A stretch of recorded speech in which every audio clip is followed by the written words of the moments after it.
Vamos lá, pessoal, vamos para mais uma parte da história do combate. Implantação em outros estados. O primeiro estado que foi implantado depois do Rio de Janeiro foi Belo Horizonte. O instrutor veio de lá, que ele era instrutor de Krav Maga, ficou de saco cheio por alguma razão qualquer, e era preta de jiu-jitsu, um cara muito bom, e também perito em tiro e policial. Ele gostou mais da proposta do combate, né, proposta de como a ideia do combate. Ele veio para o Rio, ficou treinando, ele até dormiu lá em casa e tal, ficou bastante tempo, e levou para Belo Horizonte. Belo Horizonte é um sucesso por causa dele, o instrutor Fabiano.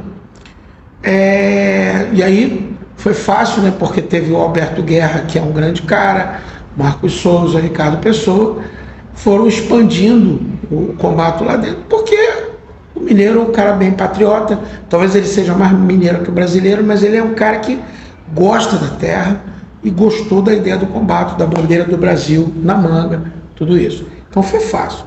Inclusive, a mentalidade do mineiro é interessante. Por exemplo, no Rio, que eu vou fazer comparação depois de outros estados, eu cheguei a conhecer uma família que, contava até o noivo, o marido, não sei quem, de quem, de 21 pessoas. O cara vai levando.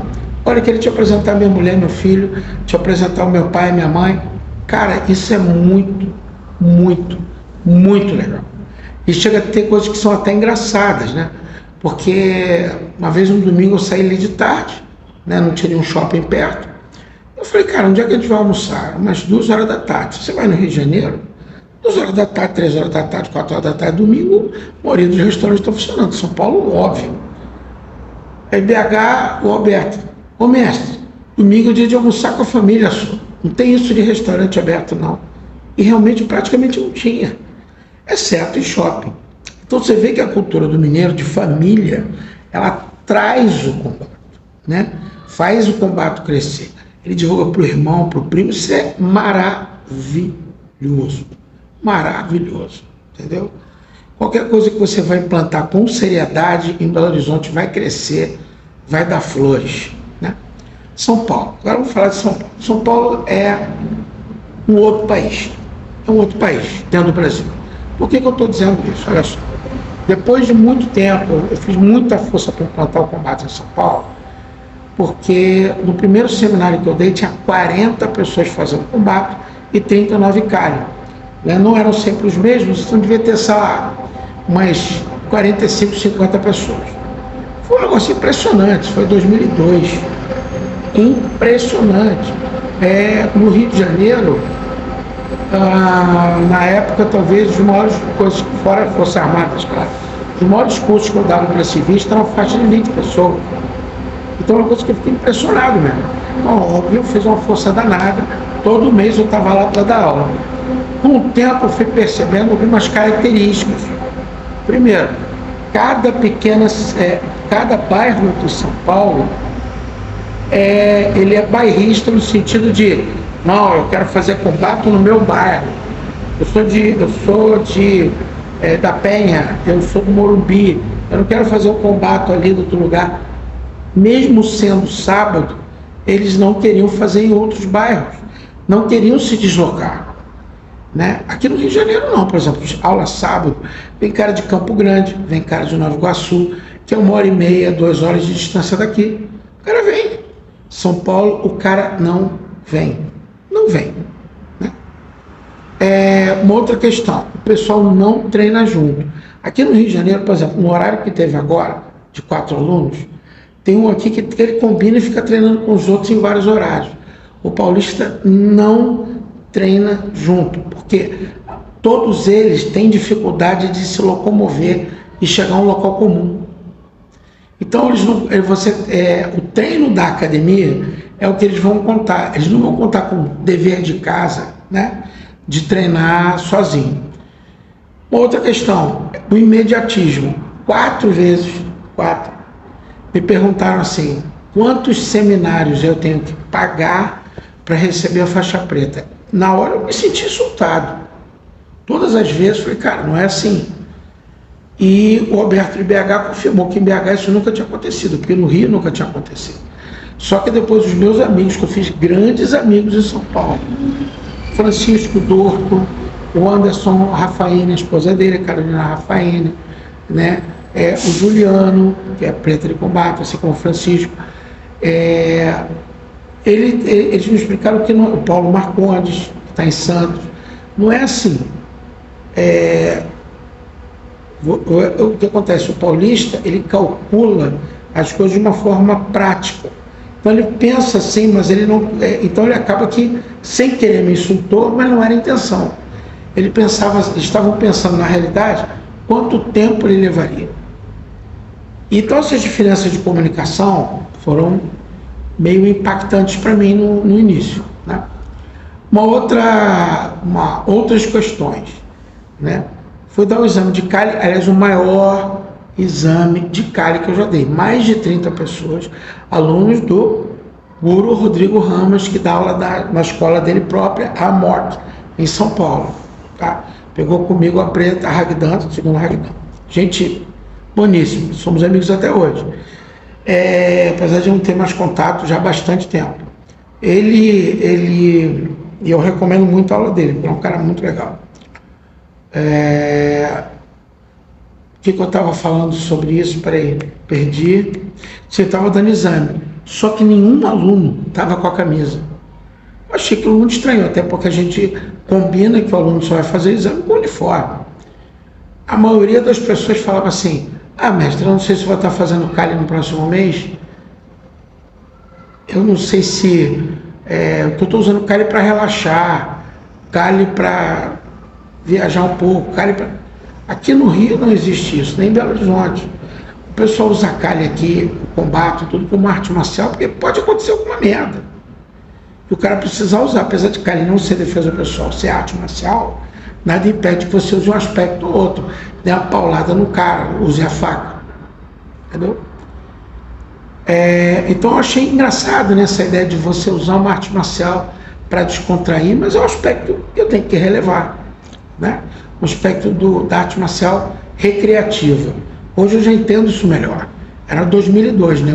Hoje nós estamos em outra época. Então, como é que eu fiz para o pessoal comprar a camisa? Eu falei assim para alguns: quem tem a camisa? Olha, galera, tem que escolher um time de futebol com você aqui em São Paulo. Aí, pessoal, Santos, São Paulo, não sei o que, meu pai era São Paulo. Aí eu pensei assim: bom, vou fazer isso aqui, fiz essa pergunta. Aí eu falei: não, vamos levar a sério, só quero saber quem tem camisa oficial. Porra, todos tinham. Aí a camisa custava na época, sei lá, vamos supor que pelos valores de hoje, seria R$250 uma camisa. E a camisa do cálie seria uns R$50. Eu falei assim: pô, vocês têm camisa oficial do time, 250? Pô, e vocês não têm a do cálie, que custa 50? Aí eles realizaram essa questão, alguns ficaram sem graça e resolveram comprar a camisa, né? Nem todos compraram, nem todos continuaram, foi aquilo mesmo, muitos queriam só recreação. Alguns sérios iam para aluno particular. Em São Paulo, a aula particular dá muito certo, porque existe também uma grande dificuldade do cara se deslocar e uma grande mentalidade pró-veículo. Vou contar uma terceira história hoje sobre isso. Segunda coisa sobre diferença. Eu tinha ido no Skol Beats, que é um evento de cerveja aqui no Rio de Janeiro e tal, lá acho que foi no Rio Centro, isso 10 anos antes do que eu vou te contar, no evento de São Paulo. Cara, eu gosto de música eletrônica, eu gosto de tal, obviamente era muito mais novo, mas o pessoal do Rio aqui era um monte de mulher, um monte de cara marombeiro, de óculos escuros, que ficava posando assim. Um negócio até meio ridículo, pra ser sincero, bem ridículo. Só posando, ficava parado assim, tocando música. Pensei que os caras estavam posando para foto de revista. Beleza. Aí o pessoal de São Paulo me chamou para o Skol Beats de São Paulo. Nossa, muito melhor em segurança, pessoal muito mais acessível, tinha pessoas de todas as idades. São Paulo, o Skol Beats de São Paulo, tinha todo mundo. Cara mais velho, cara mais novo, cara isso, cara aquilo. Só que mostrou algumas diferenças também, entendeu? Aí eu, Vitor Matoso, que é faixa preta, hoje é policial lá em Santa Catarina, estava o Jorge Alexandre, que é escritor de livros de terror, Tava o Ricardo, que eu não vou falar o nome dele, porque eu vou contar aqui uma história. Tava o Alexandre Maron, que é jornalista, hoje tem um podcast. Tem um podcast, tem uma empresa que faz podcast, né? As pessoas contratam ele para ele montar uma sala. Enfim, tinha gente do Rio, tinha gente de São Paulo do combate. O que eu ia falar? Aí,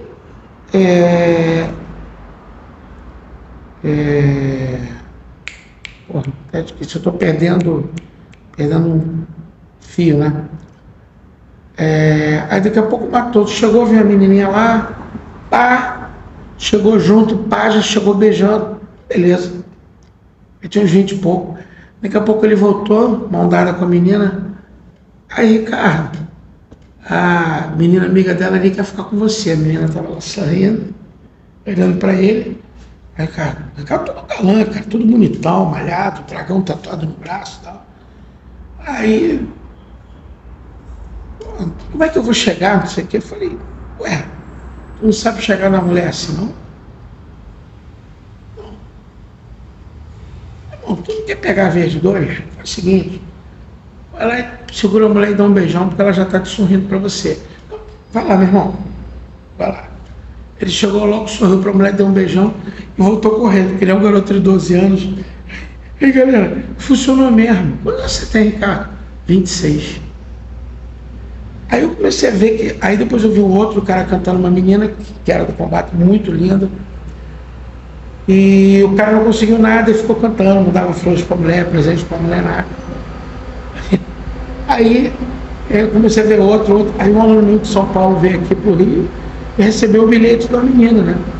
Na Lapa, ele, mestre, recebeu um bilhete da menina. Eu falei, o que tem? Não sei o que. Caraca, cara, Rio de Janeiro é muito diferente de São Paulo. Eu não vou mentir. A mulher daqui do Rio é mais fácil. Ela quer sorrir para você, testa você, vê se você é o cara que vai fazer chegar.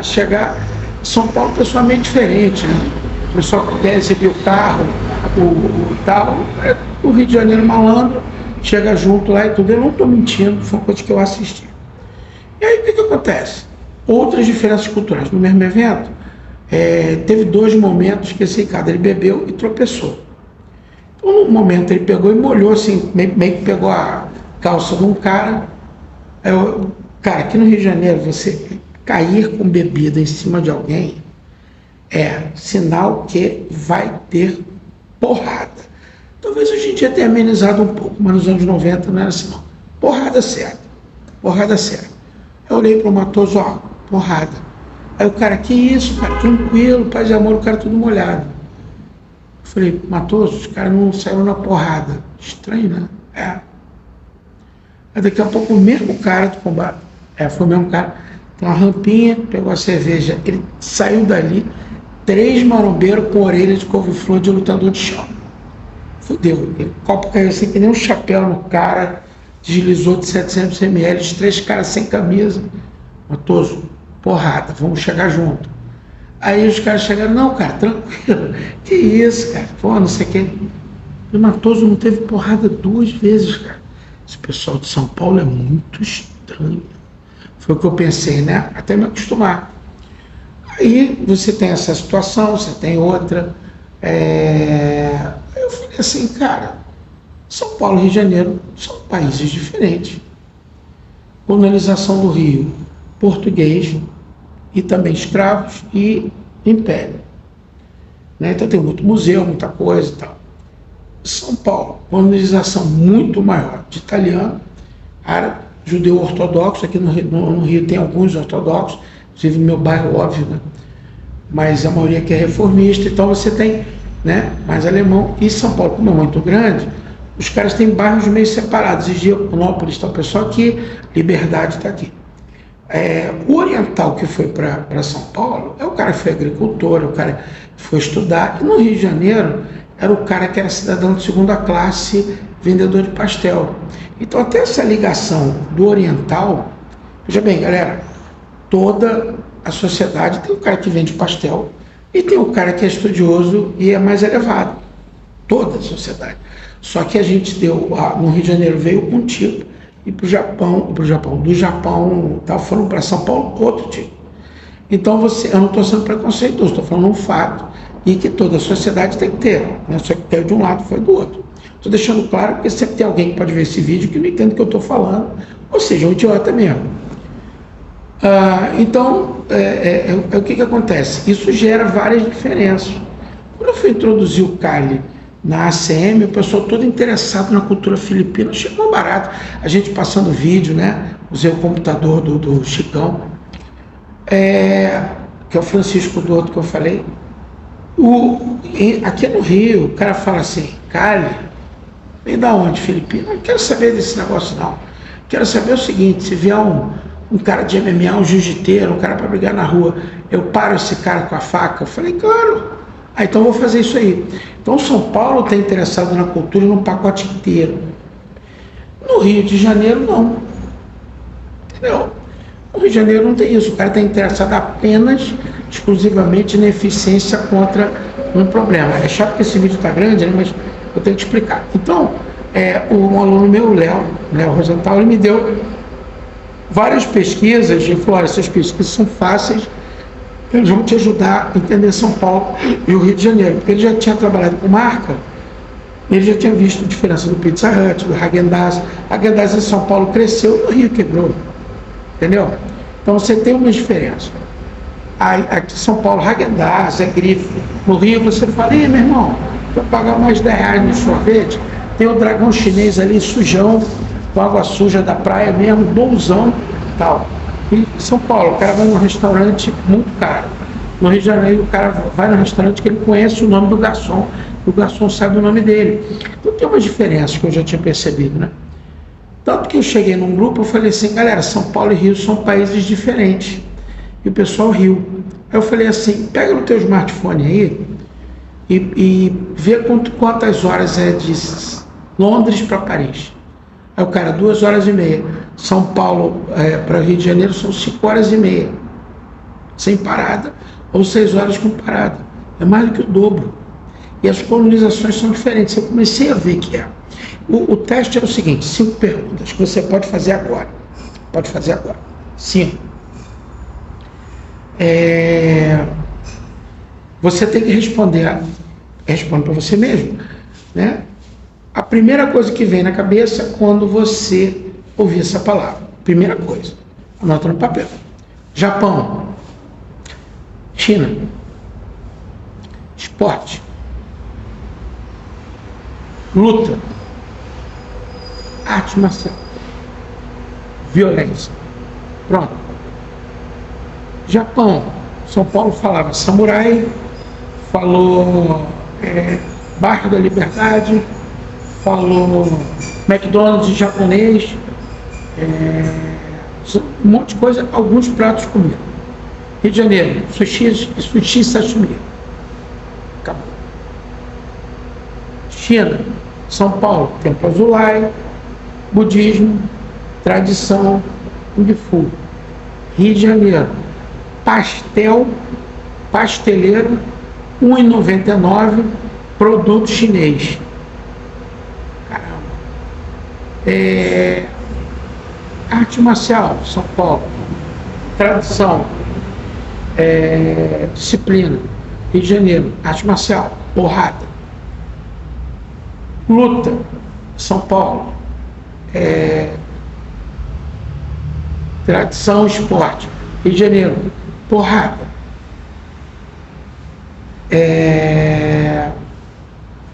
Violência. Não, peraí, luta. Isso. Violência. São Paulo, Rio de Janeiro. E Rio de Janeiro, Rio de Janeiro. Então você começa a entender as diferenças. É até engraçado, né? Só que o Rio de Janeiro é quase igual aos outros lugares. Porque a gente pesquisou em Porto Alegre, pesquisamos em Curitiba. Curitiba tem uma comunidade oriental maior, então é um pouco diferente. E Porto Alegre, a palavra China não pegou muito bem, a gente modificou um pouco, né? Botamos Coreia, uma coisa assim, depois de um tempo. Então, você tem, não só Porto Alegre, mas a região toda do sul lá. Fizemos esse teste em vários locais, tivemos várias diferenças de implantação, que também temos nos Estados Unidos. Eu vou falar em outro vídeo, que esse aí já é enorme. Obrigado, pessoal. Até o próximo vídeo.